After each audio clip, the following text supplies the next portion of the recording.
Imagjinoni këtë skenë. Një gjyshe 77 vjeçare që po tërheq para në bankomat. E vetme, e pambrojtur. Papritur 3 burra të ri e rrethojnë, të vendosur për ta grabitur. Ata mendojnë se kanë gjetur viktimën perfekte. Por ajo që ndodh më pas, do t'ju lër pa fjalë, sepse ata sapo kishin zgjedhur gjyshen e gabuar. Historia që do të lexoni është një dëshmi e jashtëzakonshme që nuk duhet ta gjikosh librin nga kopertina. Qëndroni me ne për ta ndëgjuar të plot këtë rrëfim tronditës dhe frymëzues, një histori që bëri jehon në mbar Britaninë. Disa njerëz nuk kanë as pak ndërgjegje. Ata përfitojnë nga të doptit dhe të pambrojturit, duke menduar se kanë zgjedhur një shënjestër të lehtë. Në shumicën e rasteve, viktimat nuk kanë asnjë mundësi për të mbrojtur ndaj agresorëve të dhunshëm.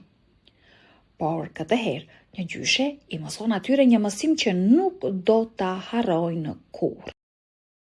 Winifred Peale, një gjyshe 77 vjeçare nga periferia e Liverpoolit në Angli, ishte gati të tregonte se forca nuk matet gjithmonë me muskuj.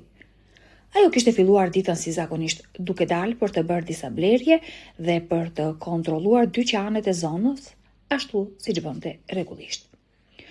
Por këtë herë diçka ndjehi ndryshe. Ndërsa po tërhiqte para nga bankomati, Winifred gjeu një prani ogurzes pas shpine. Lëkura ju mor dhe qimet në qafë ju ngritën. 3 burra në të 20-tat po i afroheshin dhe qëllimet e tyre nuk ishin as pak të mira. Këta huligan mendonin se do t'i dilnin për zot një gjysheje, por ajo ishte gati t'u jepte një mësim të fortë. Moti tipik anglez atë ditë e detyroi Winifred të vishej trash para se të dilte nga shtëpia.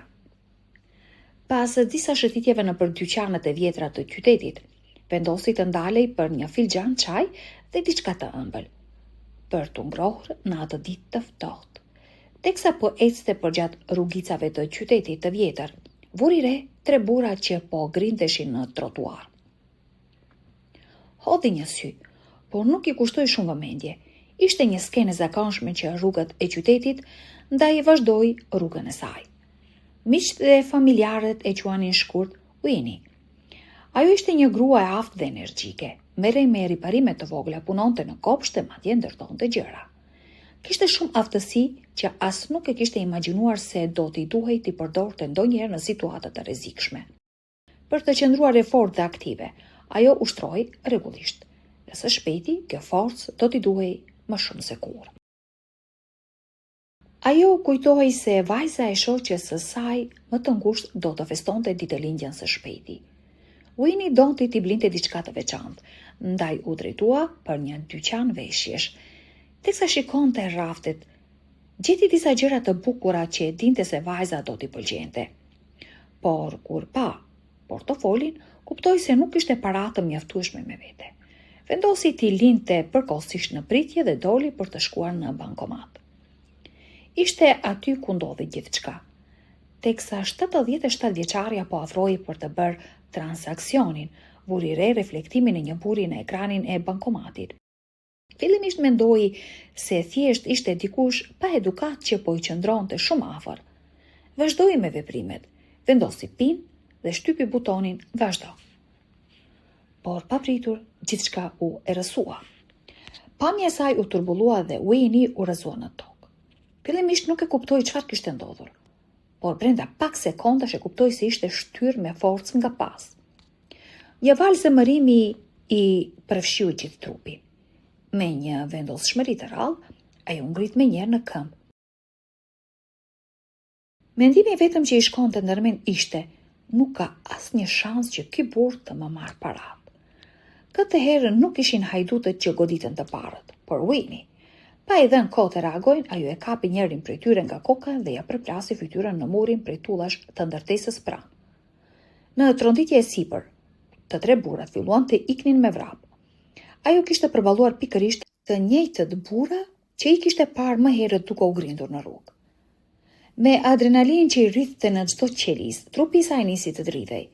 Vetëm pas disa minutash arriti të përpunonte plotësisht se çfarë kishte ndodhur. E tronditur nga ajo që kishte bërë, tha më vonë në një intervistë. Vetëm më pas kuptova çfarë kisha bërë dhe fillova të dridhem. Po sikur të kishte pasur thik, ndoshta sot nuk do të isha gjallë. Ajo kishte të drejtë. Rreziku kishte qenë i madh. Fatmirësisht, Winnie pësoi vetëm disa lëndime të lehta nga sulmi, disa gërvishtje dhe mavjosje, por asgjë që do ta ndalte.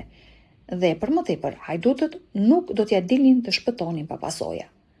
Në momentin e incidentit, njerëzit u mblodhën rreth saj për të parë nëse ishte mirë, edhe pse shqetësuar, ajo kishte vetëm një gjë në mendje. Të kapnin hajdutët ishte vetëm një gjë që i rëndonte. 2 burra të tjerë, kalimtar të rastësishëm, vrapuan pas tyre në përpjekje për t'i ndalur, edhe pse nuk ja dolën t'i kapnin, policia tashmë ishte në gjurmët e tyre. Kur më në fund arritën të kontrollonin murin ku Winnie kishte përplasur njërin prej tyre, të gjithë u tronditën. Ajo gruaja moshuar kishte shkaktuar dëme serioze me krahët e saj të vegjël, dhe ai hajdut e kishte merituar çdo gram dhimbjeje që kishte ndjerë. Winnie ushtron 4 herë në javë dhe nuk kishte qenë kur me e lumtur për këtë zgjedhje. Pikërisht, ky e kishte ndihmuar të mbrohej dhe të friksonte sulmuesit. Për fat të mirë, kjo histori përfundon me drejtësinë që vjet në vend dhe me Winnie që kthehet në një legjendë lokale. Policia arriti t'i kapte 3 burrat në të 20-tat, duke endur rrugëve aty pranë. Njëri prej tyre kishte një shenjë të dallueshme në kokë, pikërisht aty ku Winnie ja kishte përplasur me forcë në mur. Të 3 u arrestuan menjëherë dhe u dërguan në komisariat. Në gjyq burrat pranuan fajsinë për krimin që kishin bërë dhe u dënuan me burg. Gjyqtari theksoi se ata kishin hedhur një hije të errët mbi vitet e fundit të jetës së saj dhe për këtë ata duhej të paguanin. Por për Winnie, me rëndësishmja ishte që kishte ndodhur asaj dhe jo ndonjë tjetër që nuk do të mund të mbrohej. Që nga ajo ditë, ajo është bërë një emër i njohur në komunitetin e saj. Të gjithë e përmendin si gruaja që nuk lejon askënd t'i kaloj përmbi. Historia e saj u bë lajm në të gjithë mediat dhe u rrëfye si shembull frymëzimi. Edhe pse gjithçka mund të kishte përfunduar shumë më keq, nëse sulmuesit do të kishin qenë të armatosur, fatmirësisht drejtësia fitoi dhe me rëndësishmja Winnie u kthye në rutinën e saj të përditshme, aktive dhe e qetë si gjithmonë. Ajo bë simboli guximit, qëndrueshmërisë dhe forcës së brendshme dhe na mësoi të gjithëve një mësim shumë të rëndësishëm. Asnjëherë mos gjykoni një libër nga kopertina.